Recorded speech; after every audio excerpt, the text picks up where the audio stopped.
Bab 921, Raja bertemu dengan Raja. Tuan Apex terlihat ketakutan. Dirinya mengetahui Old Master sudah membunuh pimpinan Tony. Sungguh kejam. Tuan Apex merasa suatu saat nanti jika dirinya tidak bisa dimanfaatkan lagi, apakah dirinya akan seperti pimpinan Tony? Old Master mencuci tangannya, lalu dia pun membakar dupa dengan sambil bergumam, "Para dewa-dewi, ampuni aku." Kemudian mereka berdua pun langsung pergi ke depan gerbang keluarga Valkyrie untuk mencari Recha. Demi keamanan mereka, Old Master masih mencari beberapa orang untuk melindungi dirinya. Saat mereka sampai di gerbang keluarga Valkyrie, Recha sedang membaca sebuah dokumen. Mereka mengabaikan kedatangan mereka berdua. Raja akan bertemu dengan Raja. Suasana di sana terlihat sangat tenang dan damai. Ini adalah ketenangan sebelum badai datang. Old Master berkata dengan tidak senang, "Recha, Michael Ludwig yang dibunuh kamu adalah temanku. Kamu sudah bunuh dia, aku tidak ingin mempermasalahkannya lagi. Aku hanya ingin bawa mayatnya pergi, harusnya tidak keterlaluan." Recha mengangkat kepalanya, tatapannya terlihat penuh dengan amarah. Recha berkata dengan dingin, "Kamu tidak penasaran aku sedang lihat apa?" Old Master berkata, "Apa hubungannya dengan aku? Aku hanya ingin bawa mayat temanku pergi." "Apa hubungannya dengan kamu?" Pertanyaan yang bagus. Recha melempar dokumen yang ada di tangannya ke Old Master. "Kamu lihat sendiri, apakah ada hubungannya dengan kamu?" Old Master menatap ke sana, daftar nama orang-orang yang mati demi memusnahkan Golden Triangle. Recha sudah mencurigai dirinya dari awal. Old Master sengaja tetap terlihat tenang. "Apa maksudmu? Kamu merasa aku adalah pemilik Golden Triangle, Recha? Iya atau bukan? Hanya Tuhan, kamu dan aku yang tahu. Aku sarankan kamu untuk mengakui semua ini saja. Jika tidak, kalau aku dapatkan bukti lainnya, aku pasti tidak akan ampuni kamu." Old Master, aku tidak ingin bertele-tele dengan kamu. Aku nanya kamu, Michael di mana?" Recha sudah bertamu di Lepalais. "Apa?" Old Master merasa aneh. "Recha, sesuai apa yang kubilang?" Selesai ngomong, Recha pun ingin pergi. "Tunggu." Old Master memegang bahu Recha. "Kalau hari ini kamu tidak berikan mayat ke aku, kamu jangan berharap untuk pergi dari sini." Recha tiba-tiba berbalik dan menamparkan pipi Old Master. Plak, suara tamparan yang keras terdengar. Semua orang di sana merasa kaget. Recha menamparkan Old Master di Midgard. "Sial, apa bedanya dengan membunuh seseorang?" Recha merasa sangat marah. Dulu Recha pun tidak pernah seperti ini. Ribuan orang yang mati karena Golden Triangle pun membuat Recha kehilangan kendali. Jadi dirinya pun menamparkan Old Master. 2 detik kemudian, orang-orang yang bersembunyi baru menyadari hal ini. Mereka ingin memberikan pelajaran ke Recha. Recha tiba-tiba mengeluarkan sebuah belati. Recha meletakkan belati itu di leher Old Master. "Kalian jangan bergerak. Jika tidak dia akan mati." Old Master melambaikan tangannya, agar mereka tidak maju. "Hehe, Valkyrie, kamu tidak ingin bunuh aku. Aku tahu banyak rahasia yang ingin kamu tahu. Kalau kamu bunuh aku, mungkin seumur hidup ini kamu tidak akan dapatkan jawabannya lagi." Recha tersenyum, "Tidak ingin bunuh kamu, aku cuman tidak ingin bunuh kamu secara langsung. Aku berikan 10 hari ke kamu untuk menyerang aku. Kalau aku masih bisa hidup, 10 hari kemudian, aku akan biarkan kamu tahu apa itu penderitaan yang sesungguhnya." Bab 922, Kamu berani pukul Old Master. Recha berbalik dan pergi. Old Master menarik nafas dengan sambil mengepalkan kedua tangannya. Old Master merasa marah. Sejak dilahirkan sampai sekarang, dirinya tidak pernah dipukul oleh siapapun.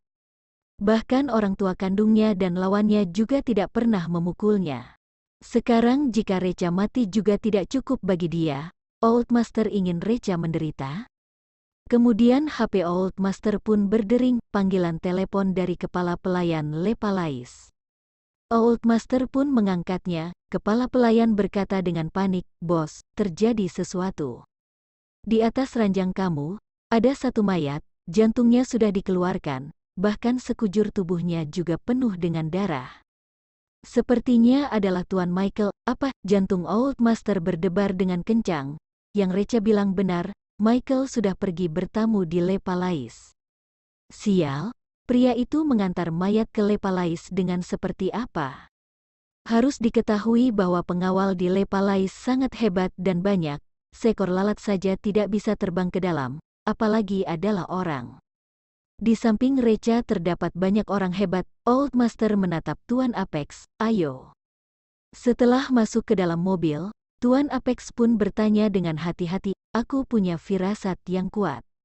Kemampuan Recha jauh hebat di luar dugaan kita, mungkin kita bukan lawannya.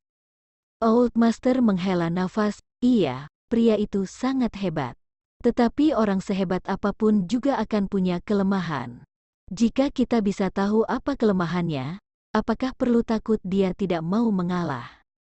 Tuan Apex berkata dengan tampak kaget, oh, seperti apa? Old Master berkata, setahu aku, hubungan Recha dengan istrinya sangat baik. Recha lebih pentingkan istrinya daripada dirinya. Jika terjadi sesuatu pada Tokia, apakah Recha akan datang minta tolong ke aku? Haha, Old Master berbisik dengan Tuan Apex. Setelah itu, mata Tuan Apex langsung tampak berbinar. Bos, kamu pandai sekali.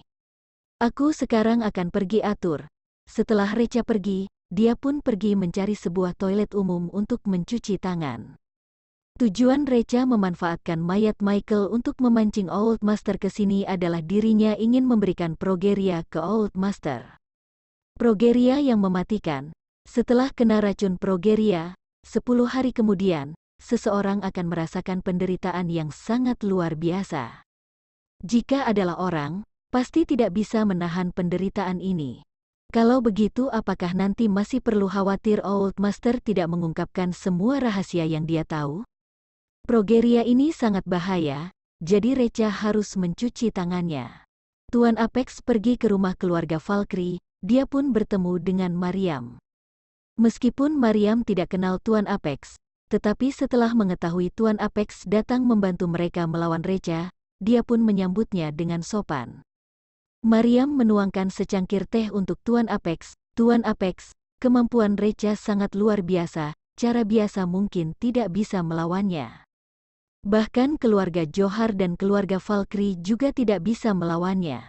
Maksudnya adalah jika kekuatan Tuan Apex tidak bisa dibandingkan dengan keluarga Johar dan keluarga Valkyrie, maka sebaiknya tidak perlu pergi mencari Recha.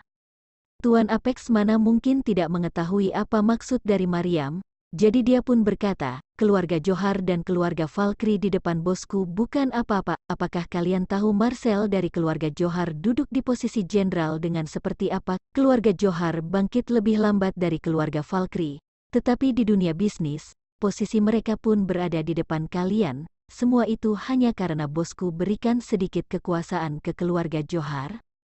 Bab 923. Orang keluarga Valkyrie yang merasa gembira. Apa? Setelah orang keluarga Valkyrie mendengarkannya, mereka semua pun merasa sangat gembira. Ternyata bos Tuan Apex adalah sosok di belakang keluarga Johar.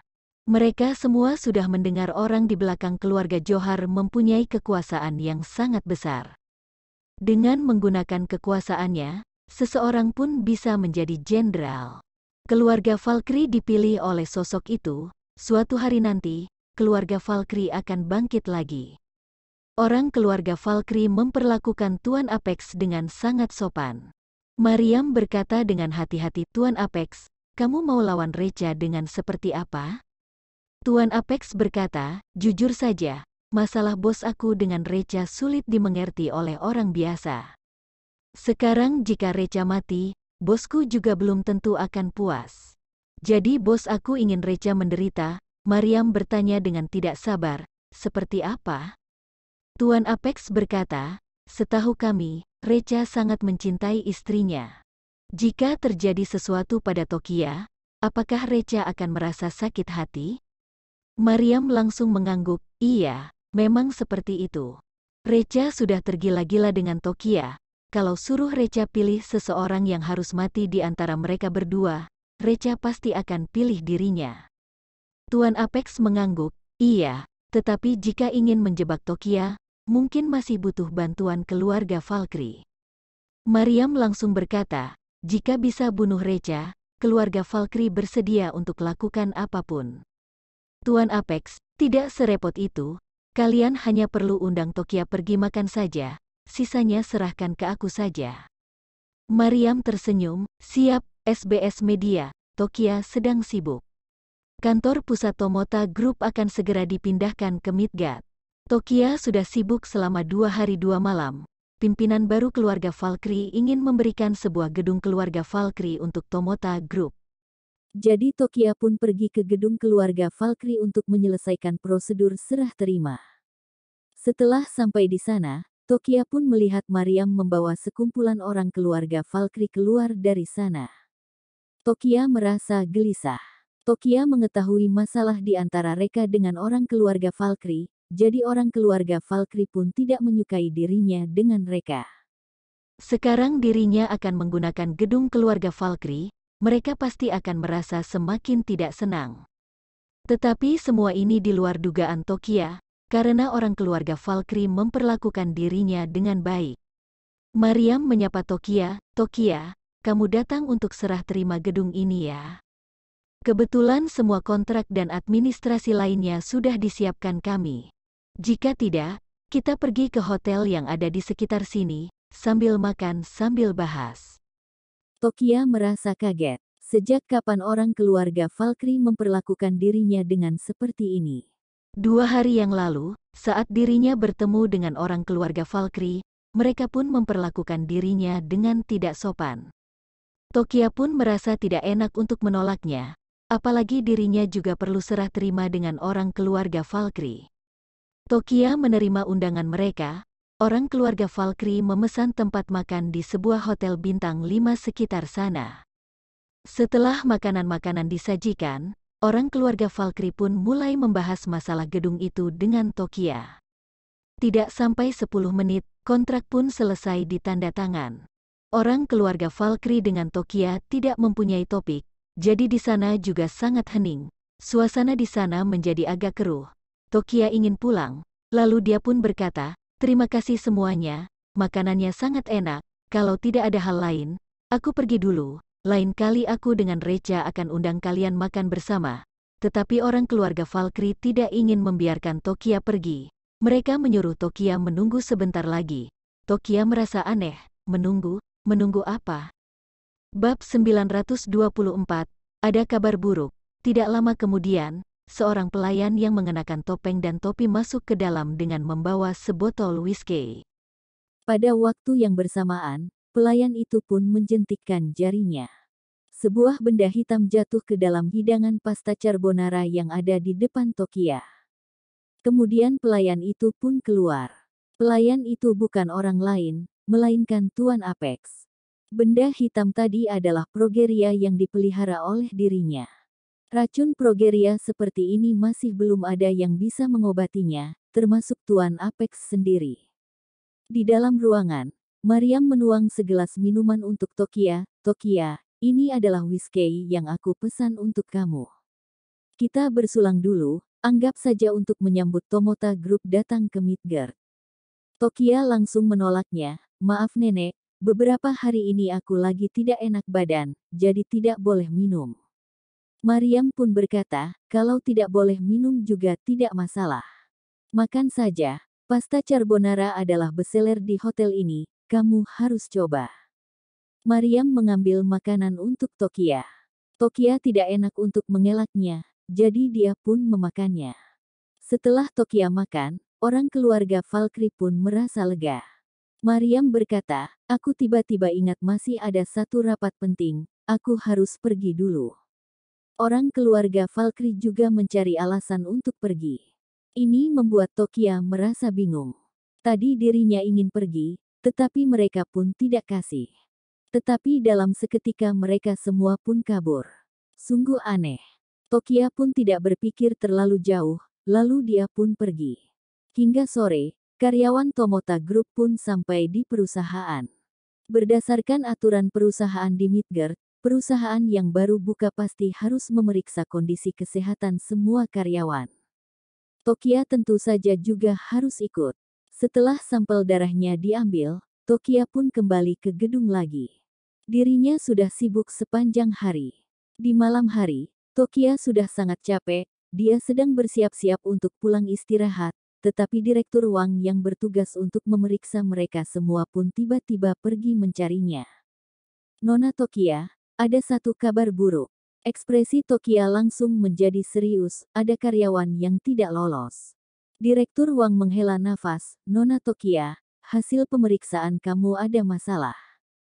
Tadi setelah kami memeriksa darah kamu, kami menemukan kamu kena sejenis kanker yang bernama leukemia. Kanker seperti ini, hanya 1 dari miliaran orang yang kena. Sampai sekarang, tidak ada seorang pun yang terselamatkan. Apa? Tokia merasa kaget, dia menganggap dirinya salah mendengar, aku kena kanker. Mana mungkin, kesehatan aku sangat bagus, kalian pasti sudah salah. Direktur Wang menghela nafas dan memberikan laporan hasil pemeriksaan kepada Tokia. Tokia menerimanya, setelah melihat data warna merah di sana, dia pun merasa putus asa. Di sana tertulis leukemia. Direktur Wang berkata, penyakit seperti ini akan membuat sel-sel seseorang rusak, pada akhirnya orang itu akan mati. Awalnya orang yang kena penyakit ini akan menjadi tua dalam waktu singkat, rambut, gigi dan kukunya akan hilang semua, kulitnya akan berkerut, bahkan masih akan terlihat sangat menakutkan. Ini adalah foto seorang pasien yang menderita penyakit ini. Setelah Tokia melihat foto itu, dia pun merasa frustasi. Pasien di foto itu terlihat tua, kulitnya kendur, giginya sudah ompong, bahkan rambutnya juga rontok, sungguh menakutkan. Tidak, Tokia sudah mau gila. Dia lebih memilih untuk mati, daripada berubah menjadi jelek seperti pasien itu. Bab 925, Tokia hilang. Direktur Wang berkata, kanker seperti ini akan menular melalui cairan tubuh udara. Sambil berkata, Direktur Wang pun menjauhi Tokia. Kamu lagi bohong aku, kamu pasti lagi bohong aku. Tokia sudah mau gila, aku sekarang akan pergi cari dokter di rumah sakit. Kalau kamu salah periksa, suamiku tidak akan lepaskan kamu. Direktur Wang menghela nafas, Nona Tokia, jangan bohong sendiri. Tokia membawa laporan itu dan berlari keluar. Direktur Wang mengeluarkan senyuman dingin. Setelah meninggalkan sana, dia pun masuk ke dalam seunit mobil mewah. Di dalam mobil, Tuan Apex sedang merokok, di dalam mobil pun dipenuhi dengan asap rokok. Direktur Wang batuk dan berkata, Tuan Apex, aku sudah lakukan semua yang kamu bilang. Itu, uang yang kamu bilang, bagus sekali. Tuan Apex tersenyum, lalu dia pun memberikan sebuah kotak kepada Direktur Wang, hitung dulu, lihat cukup atau tidak. Baik, Direktur Wang membuka kotak itu. Setelah melihat tumpukan uang yang ada di dalam, kedua matanya langsung tampak berbinar. Tabungannya pun tidak sampai 10% dari jumlah di kotak itu. Saat Direktur Wang merasa senang dengan uang yang didapatkan oleh dia, tiba-tiba terdapat palu yang memukul belakang kepalanya. Kemudian Direktur Wang langsung pingsan di sana. Tuan Apex membuang palu itu dan menyeka darah di tangannya. Reca paling pandai mencari bukti. Agar dia tidak bisa temukan kita, kamu harus menderita dulu. Tokia membawa hasil pemeriksaannya pergi ke sebuah rumah sakit besar di Midgard. Setengah jam kemudian, Tokia pun keluar dengan terlihat putus asa. Omongan dokter di rumah sakit itu sama seperti Direktur Wang. Tokia akan menjadi tua dalam waktu yang singkat, bahkan juga akan mati. Masalah ini pun sudah memukul Tokia. Tokia menarik rambutnya. Gimana? Setelah Tokia menarik rambutnya pun langsung rontok. Tokia berlutut di sana dengan tampak lelah. Kalau begitu bukannya aku akan segera menjadi tua? Jika ayah, ibu dan Reca melihat aku tampak seperti itu. Tidak, aku tidak boleh biarkan mereka melihat aku menjadi tua. Apalagi jika aku tinggal dengan mereka, bukannya juga akan menular penyakit ini ke mereka. Pergi dari tempat ini untuk menunggu kematian. Reca, terima kasih sudah menemani aku selama ini. Ini adalah kehidupanku yang paling bahagia. Terima kasih sudah memberikan kenangan terindah ini kepadaku, aku sudah bersyukur. Sampai jumpa, kalau ada kehidupan berikutnya, aku masih mau menjadi istrimu. Di kehidupan berikutnya lagi, aku juga mau menjadi istrimu. Setelah mengirimkan pesan ke Recha, Tokia melempar handphonenya ke dalam sungai, lalu dia pun pergi. Air matanya sudah membasahi wajahnya. Setelah Tokia pergi, Tuan Apex pun masuk ke dalam rumah sakit dengan membawa sebuah kotak yang berisi uang. Reka juga sibuk mengurus masalah Tomota Group sampai sangat malam. Reka baru ingin pergi mencari Tokia, tetapi pesan dari Tokia pun masuk dulu. Reka, terima kasih sudah menemani aku selama ini, kamu sudah meninggalkan kenangan terindah untuk aku. Aku sudah capek, aku ingin beristirahat. Aku pergi dulu, kamu jangan datang cari aku. Aku cinta kamu. Kalau ada kehidupan berikutnya, aku masih ingin jadi istrimu, kamu jangan tolak aku.